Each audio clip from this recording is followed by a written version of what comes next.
And for more on this very crucial summit on global safety, I've been joined live from Dubai by the Program Manager, Corporate Accountability and Public Participation Africa, Ogunlade Martins. Good to have you join us on The World Now. The COP28 meeting this year, he's hammering on the fact that climate action cannot wait. What issues do you think should be in the spotlight this year? Well, thank you very much for having me. And yes, you're right. Climate action cannot wait because we have right before us an existential crisis. And then COP28 presents us another opportunity to again look into our commitments as a world and as a people and begin to look at how far we've delivered on this commitment in adaptation, commitment in mitigation, and recently promises on loss and damage. A global stock take is necessary at this time to look at how far we've gone in delivering this commitment and how far the global south, has benefited from the promises, so to say, of the global north that continue to emit, even at the expense of frontline communities down south.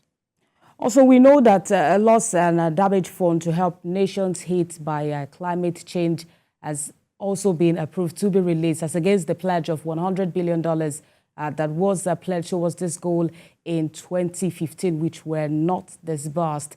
How foreseeable is this agreement? Well, that's our prayer, and I think you want to preempt what we are hoping for. At the end of this call, we'll have a fully institutionalized loss and damage fund that will not only address the lingering concerns of the frontline communities, but will give power to the community to decide on what project goes into their livelihood and what projects help them to recover.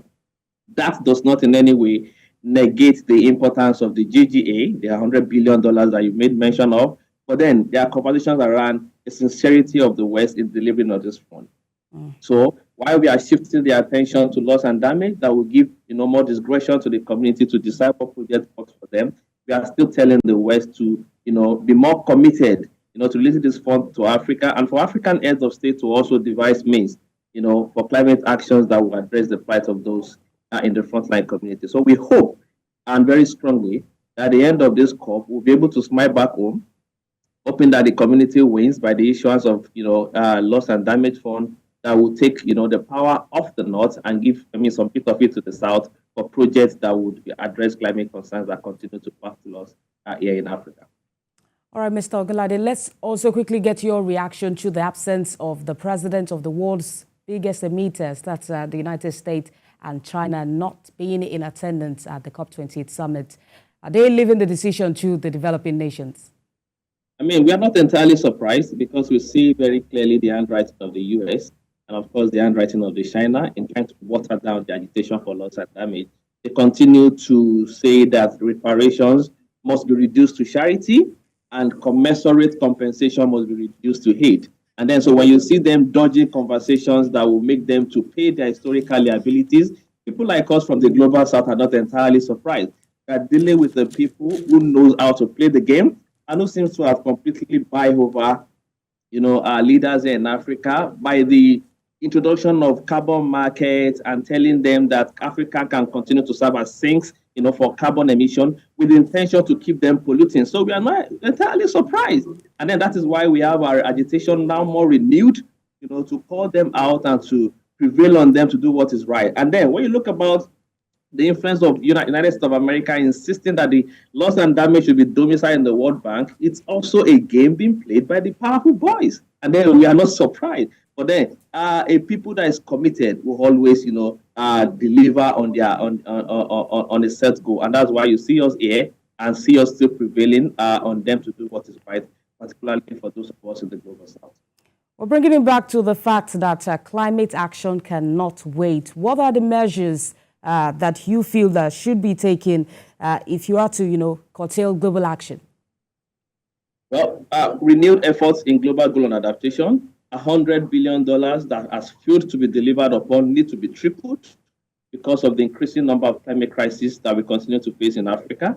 And also, there is supposed to be an immediate, operation of the loss and damage fund.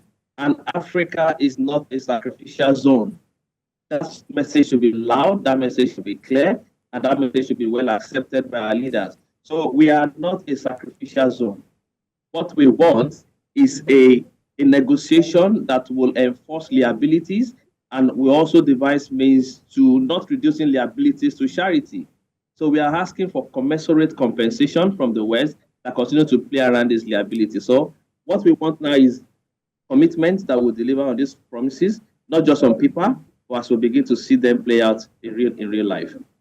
Let's also bring it back to Nigeria, where our president met with King Charles III today. And we know that at the budget presentation yesterday, he mentioned once again he has been keen on this, on seizing the opportunity to attract international partnerships to Nigeria. How will this event place Nigeria on the biggest platform in the world? Yeah, I think that's a commendable move by our president, trying to establish that bilateral discussion with those that are responsible for this emission. But then I think our demands needs to be clear in dealing with these people who are responsible for this infraction, so to say. So in dealing with them, we must be head-bent.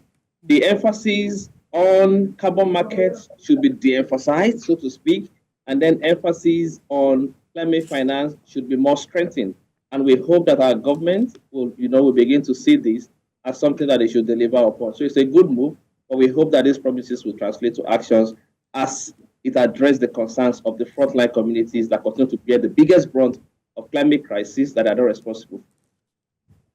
Let's also talk about what measures should be taken for countries that are affected by these climate issues. We have some of these issues also in Nigeria, and also a number of displaced persons. What should be the next step? The government should invest heavily in data. As it is now, Africa continues to rely on IPCC to know the amount of emission that it even generates. And if science is anything to go by, it's just below 4%. And Nigeria, being a significant part of Africa, does not even know in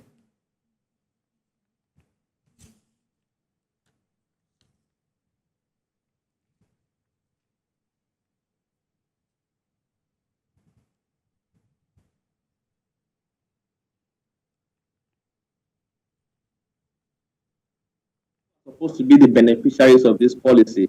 So sustained dialogue between government and policy and people at the frontline communities need to be strengthened the more. That's two. And more importantly, government needs to vote substantial amount in the statutory budgetary per annum to fighting climate, crisis and for climate finance in Nigeria and of course in Africa, so to say. It is high time we desist from being beggarly. Yes, there are historical liabilities that need to be paid, but then there are also national contributions that government need to deliver upon. So government needs to do that which is right, to commit internally to efforts in adaptation and mitigation, to be able to come bold and say why we continue to do our own part as a nation. People that are holding us outside of our shores should also be responsible and should pay commensurate compensation. So there are quite a lot of things that government needs to do, and we hope government does that as soon as possible. Well, I've been speaking with Ogunlade Martins. He is the Program Manager, Corporate Accountability and Public Participation Africa. Is live at the venue of the COP28 Summit. Thank you for your time. Thank you very much for having me. The pleasure is always mine.